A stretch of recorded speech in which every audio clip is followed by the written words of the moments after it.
In a lifting machine, velocity ratio is 15. Full stop. A load of 900 Newton can be lifted with an effort of 150 Newton. Full stop. Find out the efficiency of machine, loss in effort and load due to friction. Hindi medium में लिखेंगे। अब एक machine में 150 Newton आयास से 900 Newton भार उठाया जा सकता है। मशीन का वेगानुपात 15 है। मशीन की दक्षता तथा घर्षण के कारण आयास तथा भार में क्षति ज्ञात कीजिए। तो मैं जैसे आपको क्वेश्चन सॉल्व कराने का तरीका बताता हूं हर बार, इस बार भी आपको ऐसे ही करना है। सबसे पहले गिवन डेटा लिखना है कि किसकी वैल्यूज आपको गिवन है। तो आप लोगों को कौन सी वैल्यूज गिवन है बताओ। VR कितना है? VR 15। फिर किसकी वैल्यू गिवन है? W कितना है? W। फिर किसकी वैल्यू गिवन है? P कितना है? P 150 Newton. अब और कोई वैल्यू गिवन है क्या क्वेश्चन में? नहीं। फिर आप देखोगे कि किसकी वैल्यू फाइंड करने को पूछी गई है एग्जाम में। किसकी वैल्यू पूछी गई है? नीटा एफिशिएंसी। एफिशिएंसी को नीटा बोलते हैं, तो eta is equal to question mark efficiency. ठीक है। फिर और किसकी वैल्यू फाइंड करने को पूछी गई है क्वेश्चन में? पीएल। पीएल का मतलब एफर्ट लॉस, आयास में हानि। WL मतलब लोड में हानि, मतलब भार में हानि। ठीक है। अब अगर आप थोड़ा सा ध्यान लगाकर देखेंगे तो इस क्वेश्चन में जिसके जिसके आगे मैंने क्वेश्चन मार्क लगाया है या क्वेश्चन में पूछा गया है, उन सभी के डायरेक्ट फॉर्मूला आप लोगों को गिवन है। यस सर, गिवन है। तो आप लोगों को केवल फॉर्मूला लिखना है, MA upon VR into 100। MA का मतलब W अपॉन P।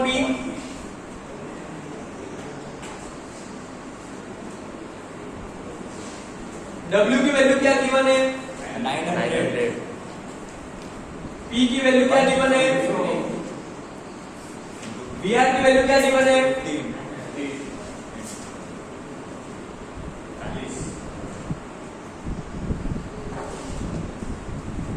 जब इसको सॉल्व करेंगे तो आपका आंसर कैलकुलेटर की मदद से 40% आएगा। आया क्या सभी का आंसर? ठीक है। अब आपको पीएल मतलब एफर्ट लॉस। एफर्ट लॉस का डायरेक्ट फॉर्मूला क्या है? W अपॉन VR और ब्रैकेट में 1 माइनस थीटा माइनस। W की वैल्यू क्या है? 900। VR की वैल्यू 15। अब मैंने आपको एक बात कह रखी है कि जब भी फॉर्मूला के अंदर एफिशिएंसी की वैल्यू लिखनी हो तो आपको डायरेक्ट वो वैल्यू नहीं लिखनी है, परसेंटेज वाली वैल्यू। तो परसेंटेज वाली वैल्यू को आप जब फॉर्मूला के अंदर लिखने जाएंगे उससे पहले अपने कैलकुलेटर पर उस वैल्यू को डिवाइड बाय 100 करके फिर ही वो वैल्यू को यहां लिखेंगे। तो यहाँ पर नीटा की वैल्यू 40% है, तो 40% को अगर मैं 100 से डिवाइड करता हूँ तो आंसर क्या आता है? तो यहाँ पर मैं 0.4 रखूंगा और -1 करूंगा। अब इसको मैं सॉल्व करता हूँ 900 अपॉन 15 1 अपॉन 0.4 -1 कैलकुलेटर से, पर ढंग से करना है। कैसे करोगे? इसको पहले डिवाइड करो। क्या आ रहा है डिवाइड करने पर? 60। अब 1/0.4 को डिवाइड करो, 2.5 माइनस 1 90 Newton. 1.5 into 60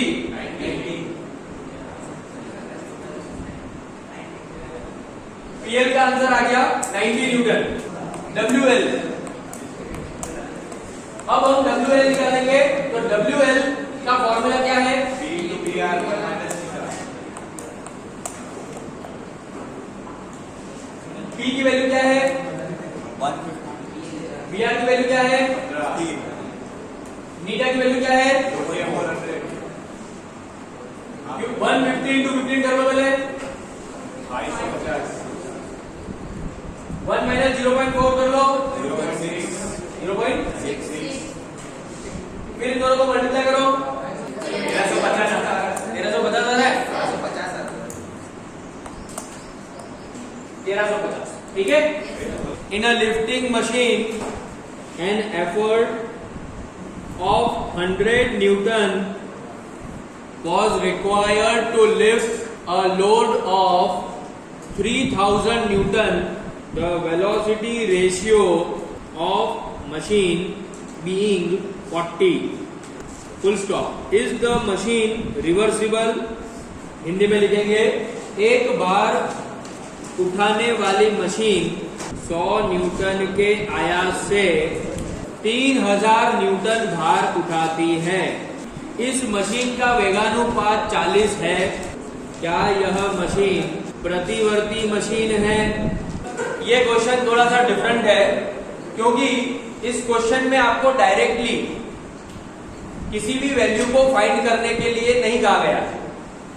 आपको इस क्वेश्चन में पूछा है कि क्या यह मशीन रिवर्सिबल है। मतलब आपको पहले समझना पड़ेगा कि रिवर्सिबल मशीन क्या होती है। तो मैं आपको बता दूं कि दो प्रकार की मशीन को दो हिस्सों में बांटा गया। पहला रिवर्सिबल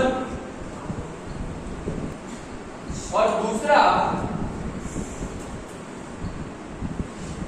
सेल्फ लॉकिंग।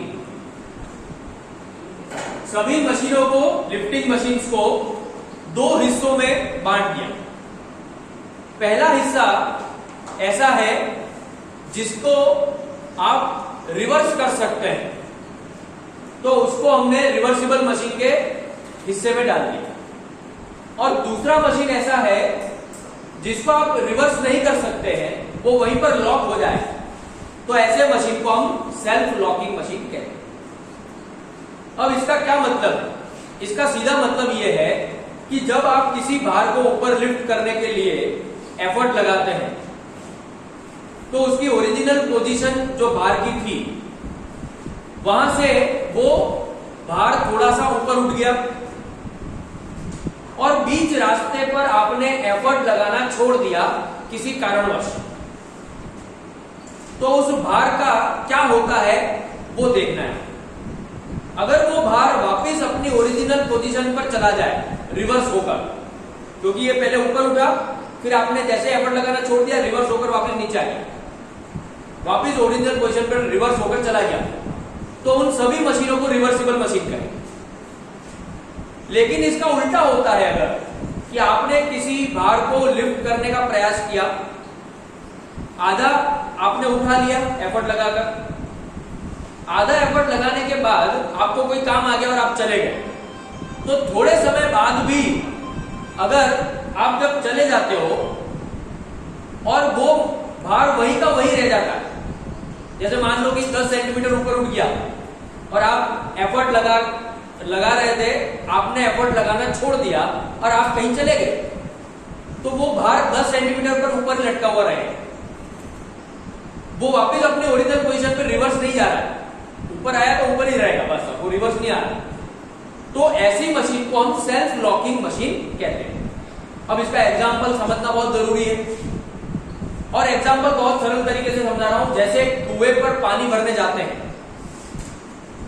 वहां पर भी हम पानी की बाल्टी को लिफ्ट कर रहे हैं ऊपर एफर्ट लगाकर। अब जब आप कुएं के अंदर बाल्टी को डालते हैं और बाल्टी भर गई, फिर आपने ऊपर उठाना चालू किया, वो आधे रास्ते पर ऊपर आ गई, आपको किसी ने बुला दिया और आप वहीं पर छोड़कर चले गए, तो क्या होगा? बाल्टी वापस अपनी ओरिजिनल पोजीशन पर आ जाएगी जो पानी के अंदर पड़ी थी। तो ये रिवर्स कंडीशन में चली गई। अब मैं इस पुली की जगह पर, वहां पर पुली लगी हुई थी, अब मैं इसी पुली की जगह पर वहां पर गियर लगा देता हूं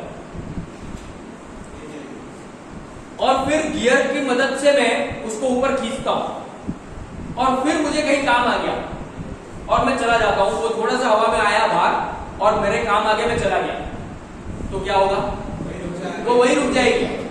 जैसे बाइक्स में होता है ना, आप बाइक पर गए, किसी ढलान पर ऊपर गाड़ी चलाई और फिर आपको वहीं पर रुककर कहीं जाना है, मकान वहीं पर है ढलान पर, तो अक्सर आपने देखा होगा कि हम उस गाड़ी को गियर में रखते हैं, फर्स्ट गियर सेकंड गियर में, और फर्स्ट गियर सेकंड गियर में रखकर आप गाड़ी को छोड़ देते हैं तो वो गाड़ी नीचे नहीं आती, वो वहीं पर लॉक हो जाती है।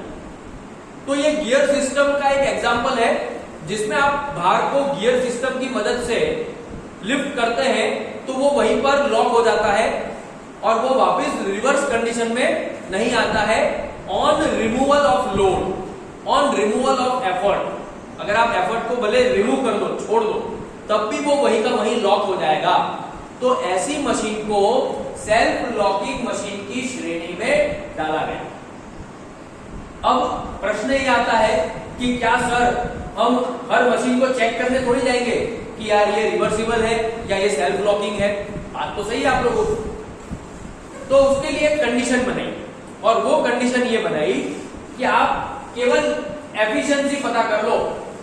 अगर किसी मशीन की एफिशिएंसी 50% से अधिक है, ज्यादा है, तो वो मशीन को आप रिवर्सिबल मशीन घोषित कर सकते हो। क्लियर? और अगर कोई मशीन की एफिशिएंसी 50% से कम है तो उस मशीन को आप सेल्फ लॉकिंग मशीन घोषित कर सकते हो। तो आपको करना क्या है? आपको करना क्या है कि आपको केवल एफिशिएंसी की वैल्यू निकालनी है। आपको क्या करना है? एफिशिएंसी की वैल्यू निकालनी है और ये पता करना है कि if efficiency is greater than 50% और एफिशिएंसी